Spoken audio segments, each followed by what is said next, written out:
Hello friend, welcome to the channel solution. आज के इस इंपॉर्टेंट वीडियो में हम बात करने वाले हैं हमारे होम्योस्टेसिस के फीडबैक मैकेनिज्म के बारे में। होम्योस्टेसिस क्या होता है, क्यों जरूरी है, ये तो आपने देखा।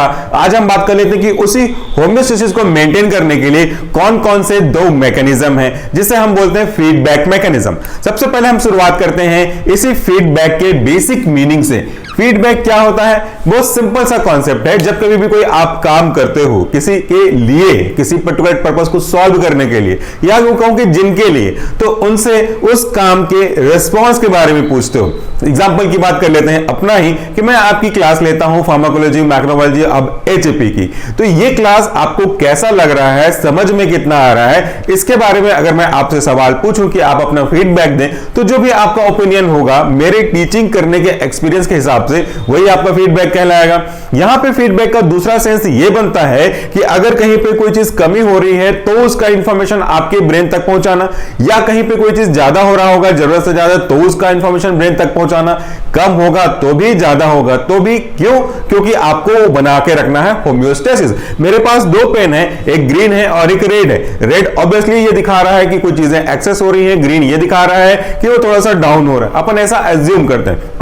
इन नॉर्मल कंडीशन ये दोनों चीजें बॉडी के अंदर एक होम्योस्टेसिस कंडीशन में होती है, मतलब नॉर्मल कंडीशन में होती है। अगर कोई चीज या कोई सा केमिकल हमारे बॉडी में ज्यादा होने लगता है और इसके ज्यादा होने से कोई प्रॉब्लम है, तो हमारी बॉडी नेगेटिव फीडबैक मैकेनिज्म के थ्रू इसको कम करने की कोशिश करती है। और कभी अगर कोई चीज कम हो जाता है या फिर अगर जरूरत पड़ती है कि वो चीज ज्यादा हो जाए, तो बॉडी उसको बढ़ा करके पॉजिटिव फीडबैक मैकेनिज्म के थ्रू वापस से उसके रिक्वायरमेंट के हिसाब से पूरा करने की कोशिश करती है। कहने का मतलब यह है कि positive feedback mechanism, negative feedback mechanism, ये दोनों एक ऐसे तरीके हैं जहां पे हमारी बॉडी अपने उस डिजायरेबल कंडीशन को अचीव करने की कोशिश करती है, जहां पे हर एक चीज एक हार्मोनाइज्ड वे में हो, एक सिंपल सा होम्योस्टेटिक कंडीशन में हो, यहां पे इसकी कोशिश करती है। अब इसके अगर हम टाइप्स देखेंगे तो उसके पहले आप एक वर्ड का मतलब जो भी समझाया वो देख लीजिए। यह रिस्पॉन्स ऑन एक्शन टेकन, यहां पे किसका मतलब है? फीडबैक का। रिस्पॉन्स ऑन एक्शन टेकन, अगर वो इंक्रीज होता है तो भी वो इंफॉर्म करेगा, अगर वो चीज डिक्रीज हो रहा है तो भी इंफॉर्म करेगा। कुल मिलाकर के ये कह लीजिए कि एक इंफॉर्मेशन सिस्टम है जिसे कि अकॉर्डिंगली हमारा बॉडी डिसीजन लेता है। अब इस फीडबैक के कौन कौन से दो टाइप हैं, बहुत ही महत्वपूर्ण क्वेश्चन है। Right, short, not on, negative feedback mechanism और पॉजिटिव फीडबैक मैकेनिज्म, ये आ सकता है। सो इसके दो टाइप में से पहला है आपका नेगेटिव फीडबैक मैकेनिज्म और दूसरा है आपका पॉजिटिव फीडबैक मैकेनिज्म।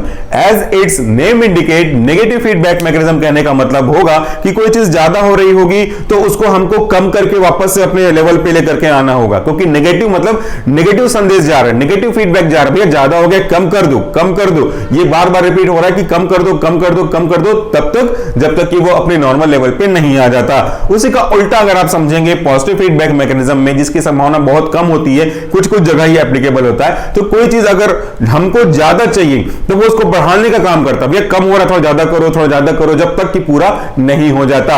एग्जाम्पल की बात करें तो आपने बचपन में वो छतरी वाला एग्जाम्पल देखा होगा। जब हमारे छत पे ये डिश टीवी वगैरह नहीं हुआ करते थे, एंटीना हुआ करता था, तो हम उसको मूव करके ऊपर नीचे अगल बगल से टिल्ट करके ये चेक करते थे कि सिग्नल आया कि नहीं आया। तो वो सामने वाला व्यक्ति दूर छत पे उसको एडजस्ट कर रहा होता था, तब तो मोबाइल भी नहीं था ना, तब उस एडजस्ट करते करते आप नीचे से आवाज देते थे कि हुआ, आप बोलते थे हाँ या ना, थोड़ा लेफ्ट, थोड़ा राइट, थोड़ा ऊपर, थोड़ा नीचे, और हो गया तो हाँ हाँ बस बस हो गया।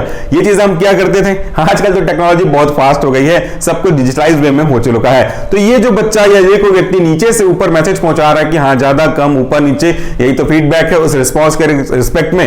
तो चलिए अब हम बात कर लेते हैं डिटेल से कि नेगेटिव फीडबैक मैकेनिज्म होता क्या है। नेगेटिव दैट मींस कम कर देने वाला सिग्नल। अब नेगेटिव फीडबैक का क्या मतलब है? Response generated by the effector oppose the stimuluses and begin the condition back to its normal states। इसका क्या मतलब है?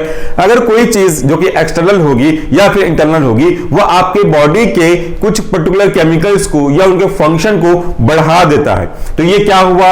ये रिस्पांस जनरेट हुआ। बढ़ा हुआ जो रिस्पांस है वो रिस्पांस है। ये कब जनरेट हुआ? इफेक्टर के थ्रू जनरेट हुआ। तो कोई भी चीज अगर आपकी बॉडी में किसी पर्टिकुलर टास्क को बढ़ा देती, एग्जांपल देखेंगे तो समझ में आ जाएगा, बढ़ा देती है, उस केस में हमारा नेगेटिव फीडबैक मैकेनिज्म उसको अपोज करता है। अपोज करता है मतलब उसके ऑपोजिट काम करता है, मतलब बढ़ा है तो उसको घटाएगा तब तो नॉर्मल स्टेट पे आ पाएगा, तो उसको अपोज करता है किसको, स्टिमुलस को। स्टिमुलस मतलब क्या होता है, जिसके कारण से वो रिस्पांस बढ़ रहा है, वो स्टिमुलस है। अगर अभी गर्मी नहीं है तो मेरी बॉडी से कोई स्वेटिंग नहीं है। अगर यहां पे कोई गर्म हवा चलने वाला ब्लोअर लगा दिया जाए या गर्मी का मौसम आ जाए तो फिर मेरी बॉडी को हीट जनरेट होगा, स्वेटिंग निकलनी स्टार्ट हो जाएगी।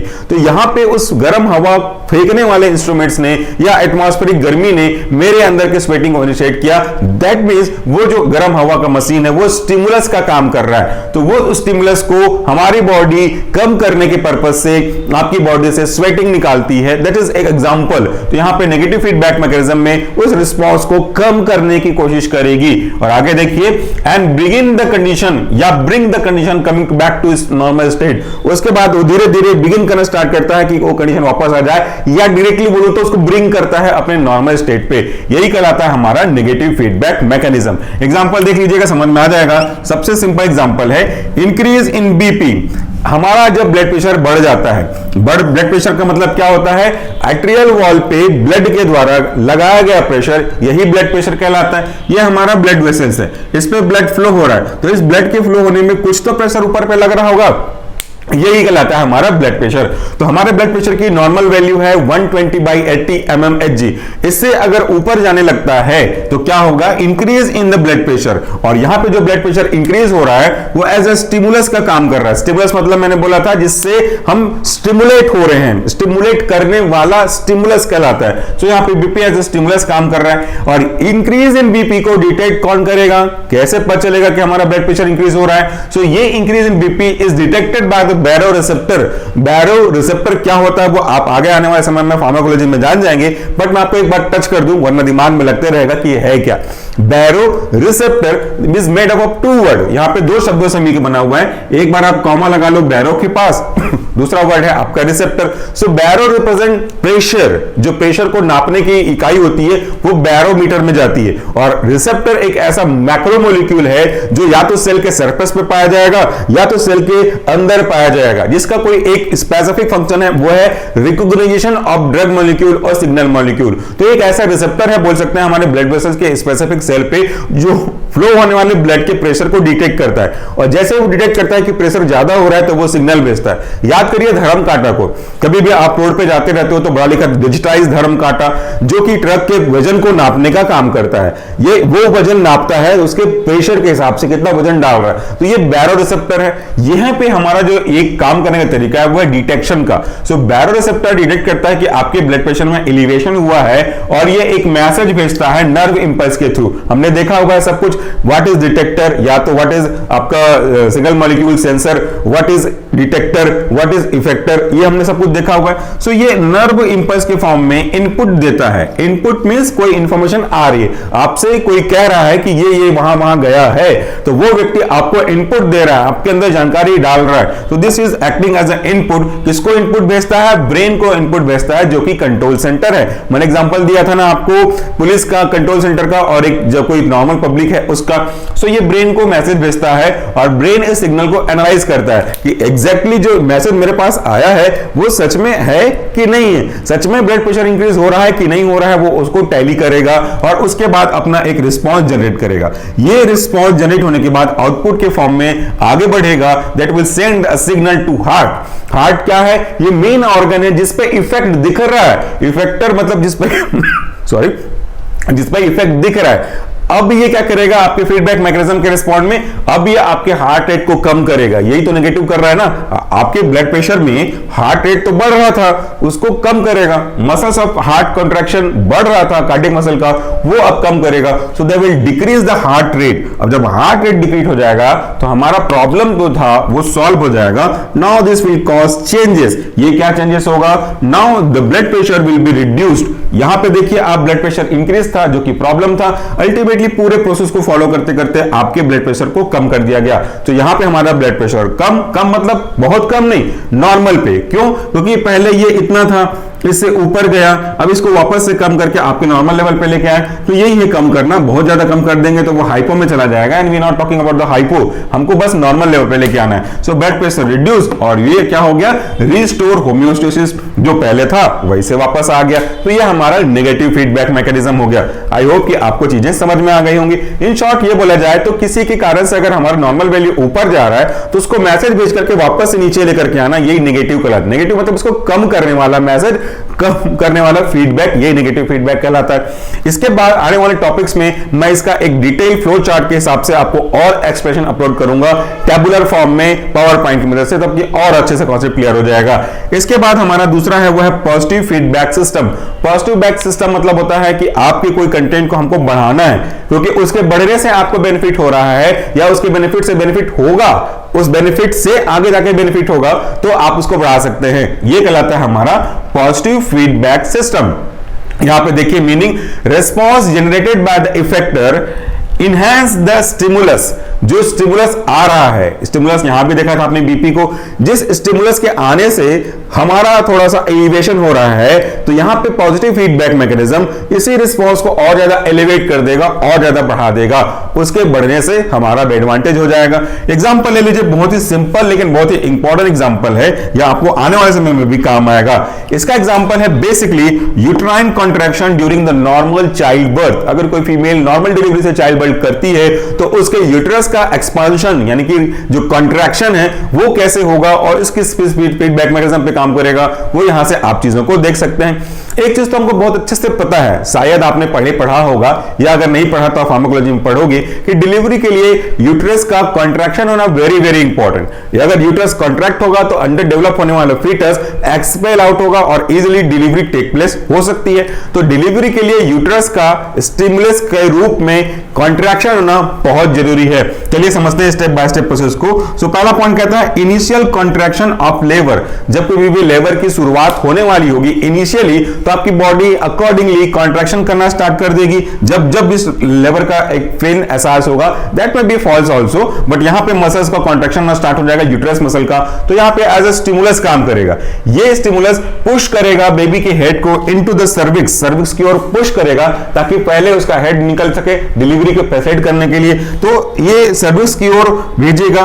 उसके बाद क्या करेगा, ये स्ट्रेच द सर्विक्स, ये सर्विक्स को स्ट्रेच कराएगा ताकि इजीली एक्सपल्सन हो सके।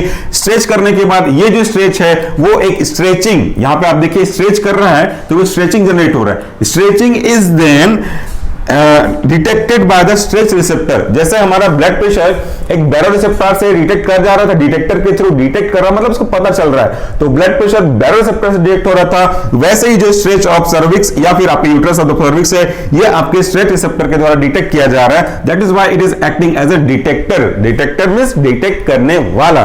तो यहां पे डिटेक्ट किया, इसके बाद ये send input to the control centre. ये अब जो डिटेक्टर था इसने डिटेक्ट किया, अब इस इनपुट को कंट्रोल सेंटर में भेजता है। भैया मैंने ये चेक कर लिया कि कॉन्ट्रैक्शन हो रहा है, स्ट्रेचिंग हो रहा है, अब तुम देखो तुमको क्या करना है, कंट्रोल सेंटर को कैसे एक्शन देना है। ये कंट्रोल सेंटर आगे जाकर के ब्रेन को मैसेज भेजता है, सॉरी कंट्रोल सेंटर जो कि ब्रेन है वो आगे जाकर के रिलीज करता है एक स्पेसिफिक सब्सटेंस को, जिसको हम लोग बोल सकते हैं ऑक्सीटोसिन हार्मोन। मैंने पहले बताया था कि ये सिग्नल है वो नर्व इंपल्स है या तो हार्मोन के थ्रू जाएगा। सो ऑक्सीटोसिन एक ऐसा हार्मोन है जो कि डिलीवरी को फैसिलिटेट करता है, यूट्रस को कॉन्ट्रैक्ट करता है। तो ये ऑक्सीटोसिन का अगर लेवल बढ़ेगा जो कि आउटपुट के फॉर्म में जा रहा है, तो ये आगे जाकर के ब्लड में डिस्चार्ज हो जाएगा, क्योंकि ये हार्मोन एंडोक्राइन है, तो ये ब्लड में चला जाएगा। वाया ब्लड ये पूरी बॉडी में सर्कुलेट हो जाएगा और आगे जाकर के ये ऑक्सीटोसिन फर्दर इनहैंस करेगा कॉन्ट्रैक्शन को, आपके सर्विक्स यूट्रस इनके कॉन्ट्रैक्शन को फैसिलिटेट करेगा, जिससे जो बेबी है वो और अच्छे से फर्दर पुश हो जाएगा, डाउनवर्ड सिक्योर हो जाएगा,